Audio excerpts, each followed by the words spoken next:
ទេបងស្រឡាញ់អូនណាស់បើអាចលេបានបងលេអូនទុកគ្មានអូនបងរស់គឺគ្មានក្តីសុខមិនដឹងថ្ងៃមុខរស់យ៉ាងម៉េចទៀតឡើយអ្នកណាក៏ដឹងយើងសងសារ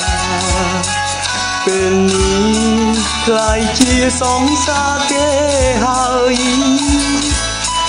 បើអាចបងវិញ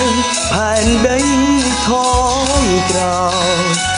បងមិនបណ្ដោយឲ្យអូនមានទេមនុស្សបែកគ្នាហើយលែងមានឱកាសនៅចិត្តមនុស្សដែរខ្លួនស្នេហ៍មនុស្សបែកគ្នាហើយមិនជួបគ្នាវិញទេត្រូវតែបំភ្លេចកលយានស្រឡាញ់ម្លឹងហើយយ៉ាងណាឈប់មិនបានបងនឹក